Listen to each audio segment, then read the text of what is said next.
All right, welcome to another edition of New Wine Uncorked. We're stoked that you're here, and I am Matt Farlow. Hey, I'm Phil Berlin, and today we have on the line Jelani Memory. He is an African American entrepreneur, thinker, and constant learner. He lives in Portland, Oregon, with his wife and six children.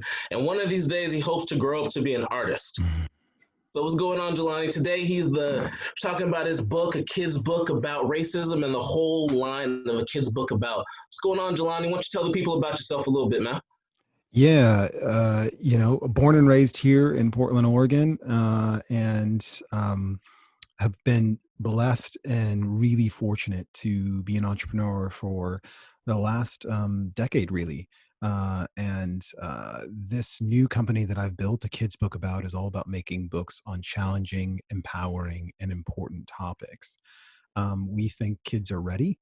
We think it's the adults who are afraid or unsure of what to say. And so we want to create books that empower them and enable them to start the most important conversations that they'll have with their kids. And I have the best job in the world to get to work with incredible authors and storytellers to help tell these stories. All right. Thank you, man. Now this whole series, explain how pretty much this kid's book about racism kind of started and how it kind of birthed into an entire line of books. Yeah, it was by accident. It was never supposed to be anything. So I wrote a kid's book about racism for actually my six kids. So blended family. I've got four really super white stepkids and two mostly brown biological kids. And we were already having conversations about skin color, race, and specifically racism in our home. And I thought, what better way to capture that conversation that we're having than to make a book that's really just for my kids? And I trust me, truly 100%, I had zero ambition. I never wanted to publish it. I never wanted to do anything with it. So I wrote it in a week. I designed it in another week and waited the 4 weeks for it to get printed and sent to my house, that one special copy. Showed it to my kids and they were like, "Cool, Dad, this is cool." It's like, "Great, awesome." Yeah. But when I showed it to other parents, other adults, it was like I don't even know how to describe the look on their faces. It was almost like that book. How can that book even exist? And that curiosity and that fear and that wonder and the gasp, right? And they would always say the same two things about my book. One, can I have a copy? Of which I was like, no, I'd have to make more copies. And two, that I should think about making other ones on really hard to talk about subjects with your kids. And I was like, huh, that sounds like a lot of work. No. But those two things, they planted a seed because I just saw that my book not only was causing new conversations in my own home with my kids, but it was causing new conversations with friends and friends that I'd had for a very long time. And we were talking about racism in a very open way that I'd never seen my friends do, especially my white friends. And then I'd watch them open up these other parts of their lives, whether that was a death in the family or their crippling anxiety or their self-doubt or just the number of things that would come up. And I realized something about my book was causing folks to have the permission to be vulnerable, to open up their lives. And I thought, there's a lot of power in that. This book is not the best book on racism that's ever existed. It's not even close. And yet something about its innocence and its existence was causing people to have more conversations. And so that was really the genesis and the core idea behind the line of books was, what if there was a whole group of books that created these same kinds of conversations? Because I was watching it happen with both adults and with kids, these really meaningful exchanges. Yeah, so with this book, and you say I think you have kids about age 5 and up. Yeah, actually 1 to 16, believe it or not. So we've got the whole crazy gamut. So with racism, do you feel like originally wrote it, you were talking about with your kids and things, and then how was the reception between the white kids and then your black kids? Like, how did they was there a different how they received it? Like, oh wait, Dad, are you saying that this is about me, but I'm not black, or oh wait, this is about them because they're white, or how did they receive? Was there Sure. Yeah. Yeah. received You it? Huge credit to my kids, that they were already, brave enough to already be dialoguing with me about all of this. So it wasn't new. It didn't feel scary.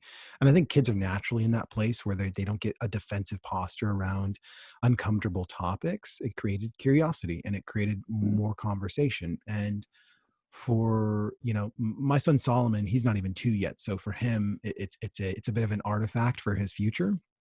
But for Ella, there was a sense where she could see herself inside the book, and that was a big part of why I wrote it for my two black kids, was for them to see themselves and their own story potentially reflected inside of a book, which I'd never gotten as a kid. And then for my white kids, for them to understand and know their siblings in a way that they otherwise might not, and to understand me. And it, even though we had already been talking about it, it caused all sorts of new questions, and questions that were asked without fear. I think that's so important. That the number one fear for parents when they think about starting these conversations is like, what is my kid going to say? Is it going to freak them out? Is it going to break their innocence? Is it going to snap them in half? And I think the reality is kids are totally cool with it. They're like, oh, cool. Like, we're talking about a thing that seems important. Like, and they dive in and engage. It's the parents who feel all those sort of uncomfortable feelings. mhm. But my kids, they had a remarkable response to it, I think. Mm, absolutely, absolutely. So, Now, oh, sorry. what? Nope, go Phil. Sorry. So Jelani, you you talked about growing up in Portland. Yeah, just what was that like for you, man? What was your family upbringing coming up in Portland? Yeah. So, uh, you know, I didn't know this till much later, but born to two drug addicted parents. Dad was a famous jazz musician. Mom was a nurse, and mom decided to get clean and help give us kids a better life. And so she moved us kids across town and said, Dad, you can come when you get clean. And I think by the time he got clean, he sort of had not a lot of interest in rejoining the family. And so grew up without a dad since the time I was 4. And my mom, I'm so thankful for how much she worked to give us kids the life that we had. Worked nights, 12-hour shifts as a NICU nurse, somehow drove us all to every sports practice, every game, every friend's sleepover, all 4 of us kids, and then slept, 2 hours in between there. But what that meant is I was sort of on my own from a parenting perspective.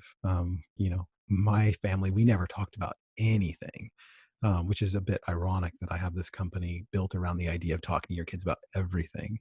Right, right. But, I also would end up being one of a handful of Black students in every school that I would go to. That was true of elementary school, middle school, high school, and even college. And I learned how to navigate. I learned how to make sense of my Blackness and my heritage in white spaces. And that wasn't always comfortable and it wasn't always easy. And, my wife and I were even chatting about, like, she's really insistent on, like, us not having to negotiate spaces that feel unsafe for our brown kids. And I just go, they will be doing that for the rest of their lives. It just is a reality. We can't avoid that, as much as we'd like to. But, you know, racism both would come from friends, close friends, and from strangers, and not always in the way that you would expect. And my book tries to capture a bit of that.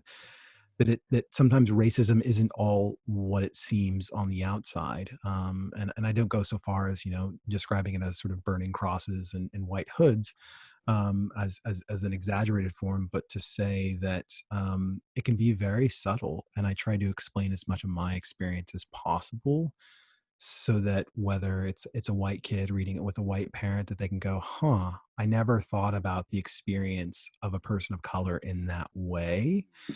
And to be quite honest, I'm still really shy about my book. I do think it's in some sense incomplete, because it is just my story. It is not everything to say about racism. And in fact, I titled it the way that I did quite serendipitously, a kid's book about racism, because, and like literally, if you go in the notebook, there's like the kid's book about racism, and I crossed it out 'cause I was like, like, that sounds so pretentious. And also, like, this isn't it's not the only thing to say about it. It's just one story of many. And now that I'm in the business of getting to tell many stories, I'm so excited that there's going to be follow-ups. There's going to be more stories around the topic that aren't just my story, they're other folks' stories. And I'm so excited to get to represent those.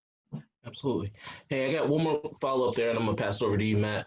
Jelani, so what I want to ask is, how old were you when you just where this kind of became a topic where racism just became an issue that you were aware of, and how did that compare with when your kids started asking questions about race? If that question makes sense. Yeah. I mean, I'd have to say, school age 4 and 5, easy.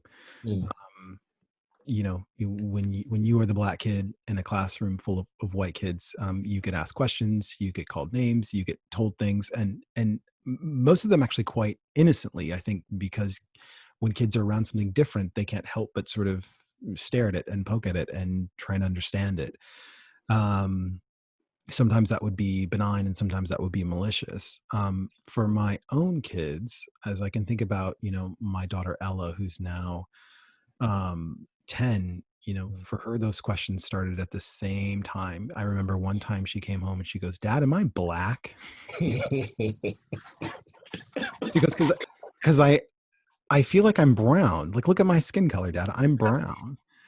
And we had, this conversation around the way that we label ourselves from an identity perspective and the way that others will label us and what these labels mean. On a total tangent, I participated in this webinar with a group of, 1,000 folks from South Africa. And one of the questions, one of the commenters was like, "So this guy from America, why does he keep referring to himself as black? He's colored." And so in South Africa, if you're mixed race, you are colored, you are not black. So even the terminology is flexible depending on where you're at. And even the moderator made a point to go, in South Africa, colored is not a pejorative term, right? Whereas it very much so is here. Um, but those questions start early. And for my white kids, I mean, look, it's the same with every white kid, which is they're taught not to see color, namely their own color, right? And so my coming into their life uh, presented this interesting challenge and opportunity for them to go, "Oh, how do I explain to my friends this new person coming to pick me up that doesn't look anything like me, that he is my stepdad?" And that's what precipitated and caused all the conversations around race. Yeah. Thank you, sir. Yeah, the idea of identity. So when you're talking to your kids, do you have them identify like I am black or I am white, or is that an aspect of who they are, um, or is that important? You know. Yeah. Uh, y- I'll answer your question in a bit of a roundabout way. I believe fundamentally that there are many pieces to our identity, and we get into trouble when we over-index, I think, often in one area or the other. Hmm. And yet, I think our country has swung in such a drastic way towards the idea of, you hear things like we are all part of the human race, or we all bleed red, or um, you know, you could just go on and on and on. Yeah, yeah, And what I think that is attempting to do is essentially to systematically wipe out the idea that there are different experiences based on your skin color and your race and your identity, and also bits of heritage and again parts of identity. That's just the best way I could use it. So for my kids, I want my white kids to understand their whiteness and how that impacts their experience. I do not think it is the only thing true about them, but it is a thing that is true about them, and it will color and mark and inform their experience. yeah. And for my black kids, and look, like, my son Solomon, part of the reason why I wrote my book is because Solomon is super fair skinned. He will have to make sense of his racial identity to every person he meets for his entire life. I can tell you I am still doing the same thing. Mm. I I had somebody in my church go, oh, this is like right after George Floyd was murdered, and I sort of got a chance to chat and share from my experience with my church, and you know, woman, I think quite innocently, it was like, I had no idea you were Black, Mm. and it leaves me in a place of like, I don't even know, I still don't know what to say to that. You know what I mean? Like, thanks, or okay, you know, like what do you say to that? But Solomon will have to do the same thing. And I actually have this really simple litmus test for racial identity. Is like, if you were alive 300 years ago, like, would you have been a slave? Like, that's a really great litmus test. Yeah. And for my white kids, I go, you would not have been a slave. Let's just patently. And I go, for my brown kids, even as fair as Solomon is, Solomon would have been a slave, which is a really sad and dark way to put it. But I think it's clarifying in that it affects our experience today with racial inequality and racial injustice and systemic racism. There's a whole number of things in play. Um, and so for my kids, I also want to leave it flexible for my daughter Ella, as she has, you know, she's got a quarter Black, a quarter Puerto Rican, some white in there. I don't want to box her in to go, well, you're just a Black kid. You know what I mean? I Yeah. want her to be able to feel comfortable identifying the way that she does. And for me, that often means identifying as mixed, Mm. and sometimes identifying as Black, and sometimes not getting to identify because others are identifying for me. Yeah. I'll close with this thought, because I think it's important for me and my experience, and why I wrote my book is, you know, navigating race has impacted my whole entire life, because I was never quite as dark as you, Phil, right? Yeah. Which meant I sort of had to explain myself. And as I went out after college and traveled internationally, I can tell you, everybody thought I was their race, right? Like, you know, people would just come up to me speaking their language, and I'd be like, I don't know what you're saying, man. Like, you know, and they're like, oh, I thought you were Catalan, or, you know, Muslim, or you're not Indian. Like, really? Not Indian? um, and and it's just been a big part of my experience, to say the least. Yeah, because Phil and I were talking before. It's weird how white people think that the comment "I don't see color" is like this liberating, kind of freeing, like, oh my gosh, I'm an awoke person, you know.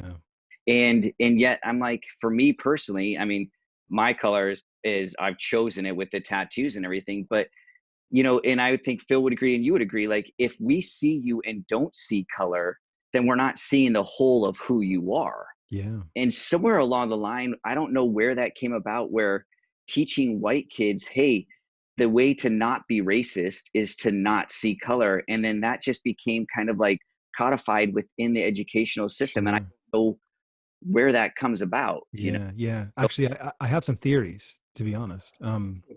hey, Uh, the idea of color blindness, I think is maybe one of the most dangerous forms of racism, because it all at once seems virtuous. mm, And the more virtuous it seems, the more people double down in the insistence to go, I don't see color. And I think it does all the things you talked about, right? It strips away a sense of somebody's identity, their heritage, their experience. I mean, it does a whole number of things. And the way that I've actually heard it put, I didn't come up with this, is, instead of being colorblind, be color kind. Like, see those differences and just don't attach judgment to them. But I think historically, for our country specifically, and look, our country is really bad at thinking back even 50 years, let alone a few hundred years. But what ended up happening was, you know, for people of color and for white individuals, they had separate things. So if you were Black, you got to go to these bathrooms, these restaurants, these schools, these neighborhoods, right? There were literally signs specifying as much, right? And if you were white, you got a whole separate set of those things. And I think in some sense, sort of post Martin Luther King Jr., there was a desire to do away with that, to move on from our past. And I think the idea of noticing color became inextricably linked with the idea of attaching judgment to it. And mm, so white individuals, I think, took up the banner of going, well, if I don't see color, if I treat them exactly like I treat anybody, yay, win, right? Like, racism is dead. And what I've tried to help, especially white individuals, understand is taking on that mantra, that idea of being colorblind is essentially saying, to value you and to treat you with respect, I must treat you like you are white. Mm, Which when I say it like that, people sort of instantly see how problematic it is. Like, no, that's not what I'm trying to do. But it is exactly the thing, because if they're thinking of themselves as essentially colorless, not as a white individual, but just as a person, right? Person. And they have to go from thinking of this person as a black person to just a person. They're essentially going, I'm going to treat you like you're white, which means you're at the same status that I am, which again, is like, there's so many reasons why that is terrible and awful and wrong. mm. And it's just sustaining the same idea that people of color and blackness is somehow inferior or less than or less worthy of respect or not sort of deserving of equality. Yeah. Yeah, I think as a follow up to that too, the even just the notion of, I mean, the latter end of what you said, they're not necessarily saying I don't want to see color, but I'm gonna treat you like an individual. Same kind of thing, because our stories, I mean, African American Black stories are so different. I mean, me and you, we're both in Portland, both raised in Portland, both very very different upbringings and Yeah. stories. Both grew up without a father, but still very very different stories that kind of played out when we kind of got into college and such. So, yeah, man, thank you for that. That's good. Yeah, I think that bit on the difference in story. I'm watching my wife go through a journey, and she's been going through this journey as we started to date and we got married, and even now, especially of just feeling this sense of grief, I think, and shock of like, I didn't know. Mm. And the thing that I try and help her understand is like, you never had a shot. Like, your upbringing, the place you lived, the school system, the very stories that get told, they never gave you a shot to know fully what the experience was like for an African American in this country. And maybe the only reason why I know and you know, Phil, is because we had to live it. I love it. Yeah. Mm. That's it, right? Like, because we got the same education very often, Yeah. maybe a little bit different in the home, but definitely in school. I mean, look, like, it was Black History Month was the month that, sort of trot out all the same stories. It's Rosa Parks, it's Martin Luther King, it's Harry Yes. Tubman, right? That's it. Those are the only Black people that have ever done anything, right? Yeah, that's um, and the rest of the year, sort of we go, oh, I guess it's just white stories for the rest, but it was never called that, right? And I think as there's this awakening now to go, I had no idea. How did we miss this? I almost go, that question now, it's slightly irrelevant. Now that you know, what are you going to do what about are it? you gonna do? Right? Yeah.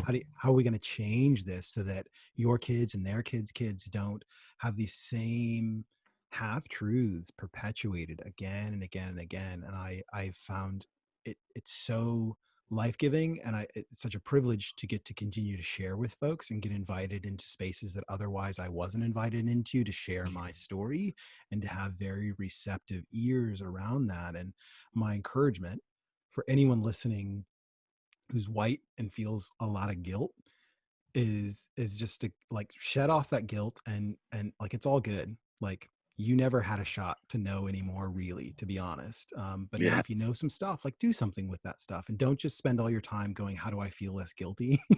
Because then you're going to do something stupid, like, send a Black person some Venmo money to feel better about yourself. Like, it's not about you. It's going, just as if you saw any other injustice in the world and you had your heart awakened to that, is what do you do now? How do you live? How do you act? And I think that is inextricably linked with our lives as Christians, and attached to the gospel is that idea for justice and equality.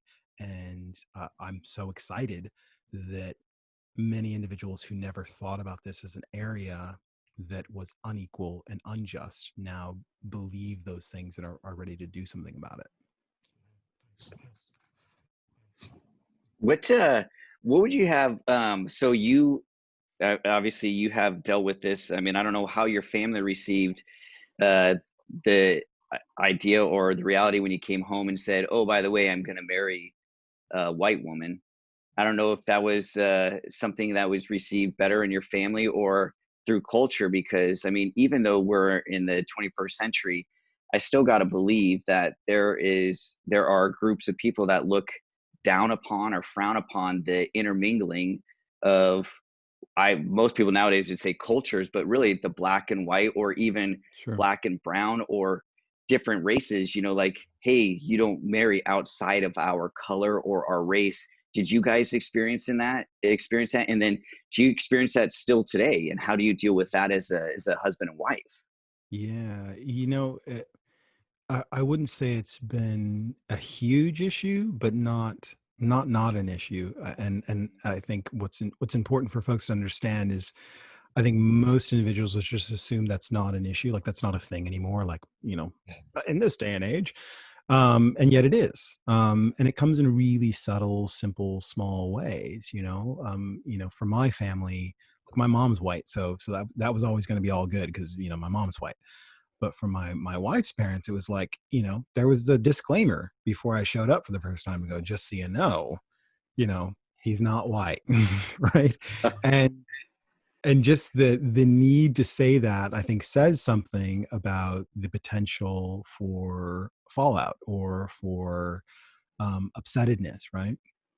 And I also know anytime I walk into a room that is full of white people, I am also walking in representing much more than myself, right? I'm representing everything about their expectations of what a black person's like, how they talk, what they're interested in, what jokes they make, everything. And I also have to like dismantle some of that while also trying to be me, while also not trying to screw it up for the race. You know what I mean? Like all of those things. That's a lot of pressure, by the way.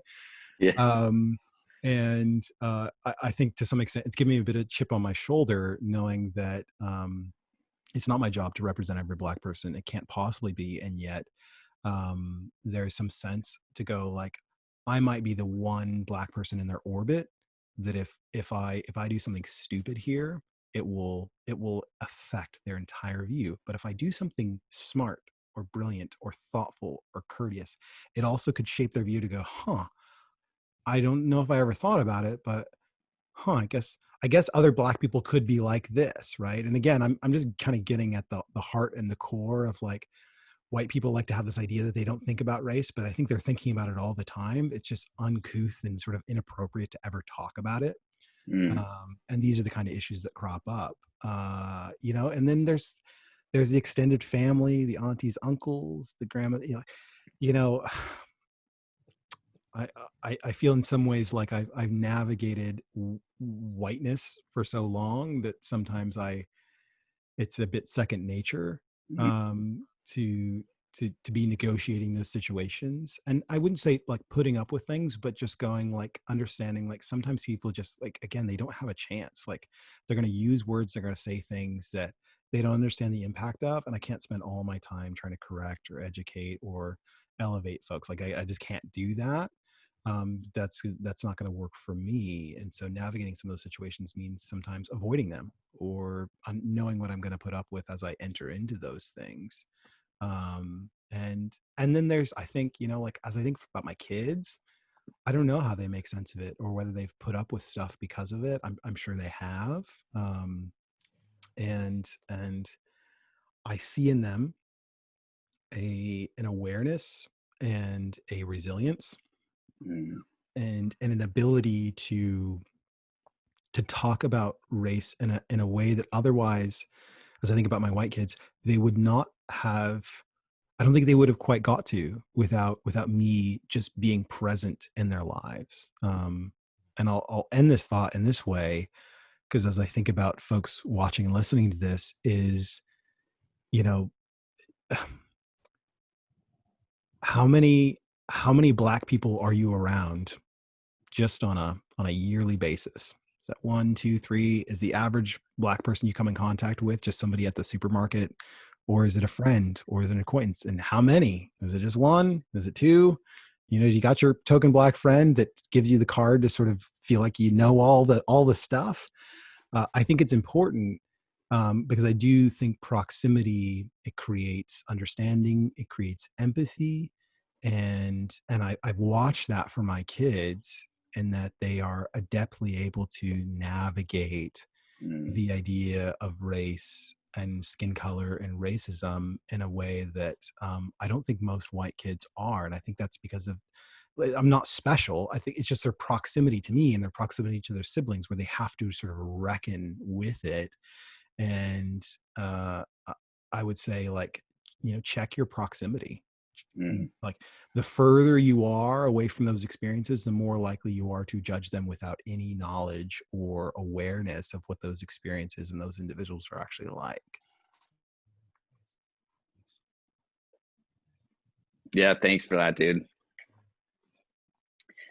Um, with the because I have some friends and they, one of the things that they found, because more dealing with adoption, and you have this with the mixed kids, both white and black, is some of our friends, like, they've adopted uh, black kids, Hmm. and so now it, up until this point, like, the mixed families, I feel like, at least in my experience with my friends, up until this point, everyone's just sort of accepted the mixedness without really saying anything. They've just sort of been, but now all of a sudden, with the as if race is now all of a sudden been brought to the light, like, Sure. oh wow, we have a issue with race. People are like, wow, when did this happen? Or why is race now so important, as if it hasn't been. And I've Yeah. heard, I have friends who just say, well, it hasn't been an issue for you because you're white and haven't had to deal with this on a daily basis, but anyone who's black or brown, race is always an issue. Yeah. So some of my friends who are white but have black kids, either through adoption or through marriage, some of their questions have been, how do I discuss this now with my friends who now look at us differently? Like, what are some, Mm, and the ways in which, because a white parent who has black kids through adoption, they're treated, as if someone look at them as, oh, do you think you're a white savior or messiah? Did you try to mm, go in and rescue these kids? And really, it was done from love. And yet they have that weird kind of discrimination against them because of, having kids that are black. And so my question to you is, what is the difference between discrimination and racism? Because even with, like, I don't know if your wife does she experience racism or discrimination, or is that even too getting too much into the muck and trying to distinguish too much? It's just be people, like you say in your book, sometimes people will just be mean to you, and this is, so how is it to delineate that as well? Maybe white parents who have black kids because of adoption, or someone who's married, like, how do they experience the same stuff without it being called, or what do they call it? Does it matter what, yeah. because they're white but they're in a your wife Yeah. experience, obviously not the same level as you, but there's got to be some form of Sure. discrimination or racism. And same thing with my friends who have black kids now. They have this weird, people looking at them differently now. Yeah. How do we raise awareness of that as well? Yeah. So let me address the first, or at least one of the bits you brought up about my book, and then I'll expand out from there. My book, it tries to be the lowest bar for understanding the race, a definition on racism, a basic one, and that it exists. And my mind frame was thinking about a white 5-year-old. Mm, That was the bar. The ambition was not super high, right, to get, like, to cover everything, because it's just not possible. And so in that way, I sort of almost take discrimination or prejudice and racism, and I conflate them all together while attaching skin color and the idea of it together to that, and doing it from a first person perspective of my story as a person of color. mm, Um, and for black and brown kids, they get to see themselves inside the book, and they finally feel understood, and they also understand some of the experiences that they've had. For white kids, it helps them see something that otherwise they might not have seen, and then not become a source of that problem, right? To maybe become an ally in those situations. I just think universally it works that way, and I've seen it work again and again. The biggest criticism I've gotten with my book is like, oh, well, you don't address systematic racism, you don't address microaggressions, you don't address, like, I mean, there's like so many things I don't address, and I sort of go, you're totally right, you are totally right. This is the post at the sign at the front of the trail. Just walk down it, there's so many more signs down the road. Um, and so I think for adults, look, if you're learning about racism from my book, you know, like, please go further, right? Like, go beyond my book.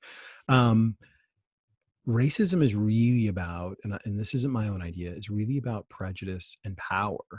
And if I can add another thought about self-interest as well, that those with power and self-interest will often sort of have prejudice against others. And I don't want to build the entire case around why that ends up being specifically men, specifically white men historically in our country. I don't feel like I should have to go through that whole thing. But just historically, it has been those individuals with the most power um, expressing the most prejudice. And if you are without power, um, and you are expressing prejudice, that's very real and that's possible, while being ugly and awful and terrible, it doesn't bear the same weight Mm, um of power. You know, so a good example is, you know, if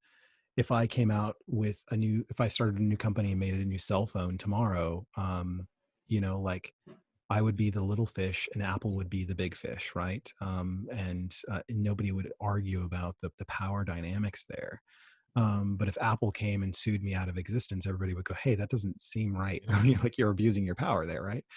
Um, for our country, I think what's happened is the very foundation of the country was built on inequalities, mm, from the very Constitution and the language inside of that, and some of the walkbacks that had to happen through amendments to just make it feel a little more equal. And even then, the history of voting in our country, very unequal, right? Started out wealthy white men and then sort of incrementally opened up for new folks. But, you know, if that much power is accumulated over that much time, it takes time to equalize that or dismantle that. um, and uh, to address more specifically your question, in those dynamics of power, the ways that my experience diverges from my wife is somebody can offer us the same sort of form of prejudice, and yet its effect on me is I think fundamentally different, mm, because it has to do fundamentally with my person, not mm, a choice that I made, right? Like, literally my skin color, as opposed to it might relate to a choice that my wife made to marry me, right, which was optional. um, and in that way, it's sort of feels and comes off different, and we're getting really nuanced here. um, if I can address more specifically the idea of sort of white parents with black kids, because I had a white parent and I am a black kid, and I know white parents with black kids, and the difficulty of navigating that sort of like, there's the white savior thing, right? I'm going to go rescue these poor black kids from being poor and black for the rest of their lives. I mean, sometimes it just is that. And I think other times it's this sense of like, oh, well, they're just kids and they need a home, and that's cool, that is totally fine. But I think as those kids grow up and as the parent becomes more aware, they should become more aware that those kids' experience will be different because of their skin color, and that they can't just, and I say this as closely as I can, they can't just treat their kids like they're white.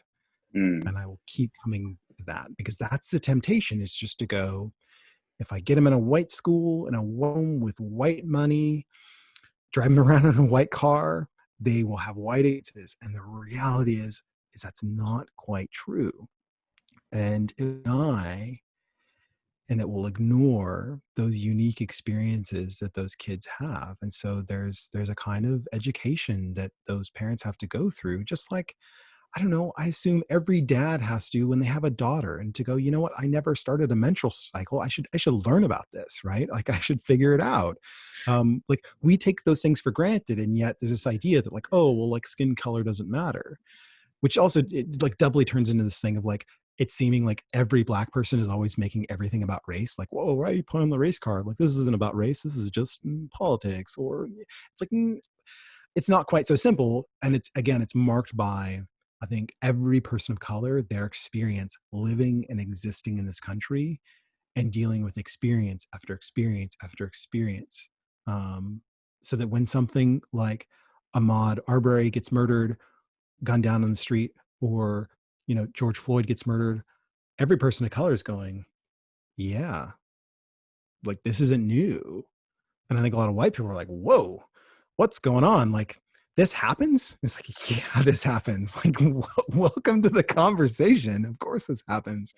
And feeling, I think, like reaching this critical mass of the same level of outrage and upsetness and grief over that kind of injustice. And Mm.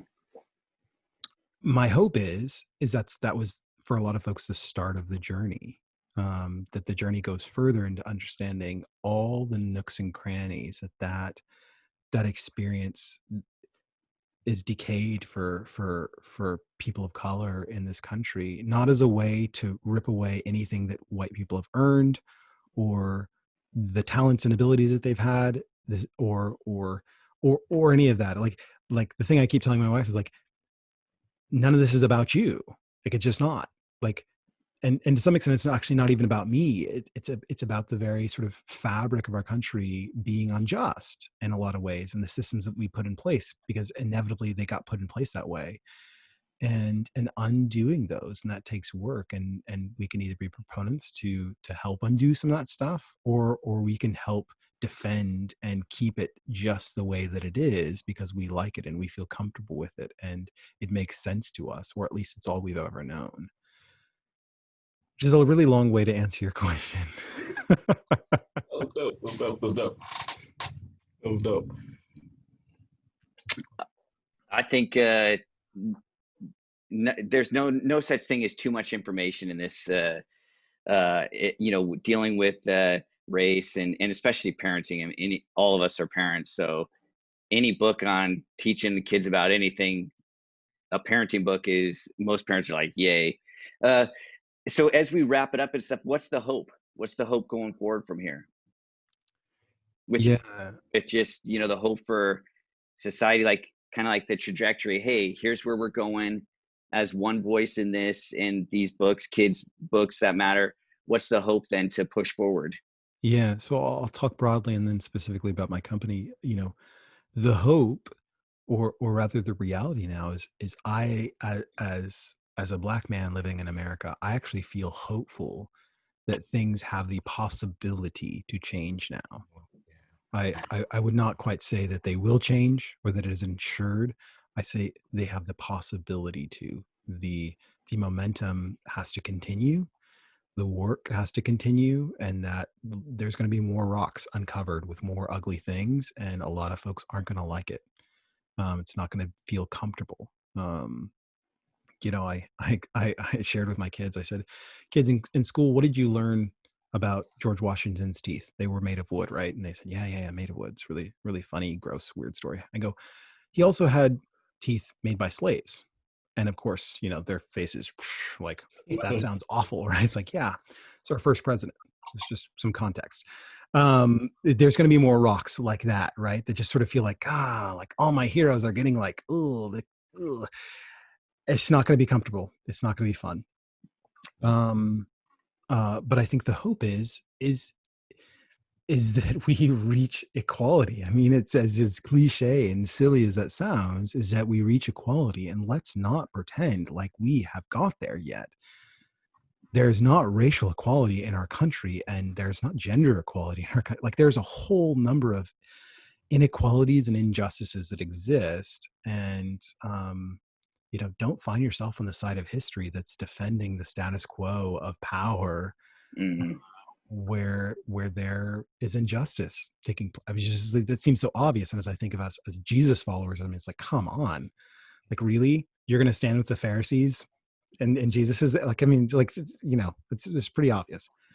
For my company, the ambition is much smaller, and yet I think still significant, and it's to help start really meaningful conversations between grown-ups and kids, and to change an entire generation of childhood that brings in all of the things that I think kids have historically experienced, and yet it has been inappropriate or um, untalked about, mostly because the grown-ups are uncomfortable. They're afraid. They don't know what to say. They're afraid of screwing up their kid. And what happens is by the time their kid gets into college, they finally want to talk to them about some stuff. And the kid's like, no, really, don't talk to me about that stuff. This is not an option anymore. I already know about that stuff. And we'll keep making books. The goal is, we have got another 15 books coming out this year and another 36 next year. And I'll keep making that many books every year until somebody makes me stop. And we'll dive into some topics that are really tough to talk about. I mean, just think of all the impossible things that sometimes have to come up with your kid that you don't have the option not to bring up. And I want to create the best launching pad for grownups who go, I don't know what to say. I don't know how to do this. I don't know where to start. It's too big. It's too complicated. I don't want to screw up my kid. To be the launching pad for them and to have those conversations. And again, it's a total treat and privilege to get to do this. And I desperately want to get it right. I don't think we'll always get it right, but I desperately want to get it right because parents deserve that and kids deserve that, right? Like they really deserve these conversations starting in a meaningful and helpful way. Well, Jelani, he's a thinker, one day want to be an artist. For sure. Hey man, it's an honor and privilege to be able to talk to you today, man. Man, we met in college and yeah, man, this is really cool. The whole series and just all the things you've done, man. So just congratulations on all the things and just we wish you so much more success, brother. Oh, thank you. That means a lot.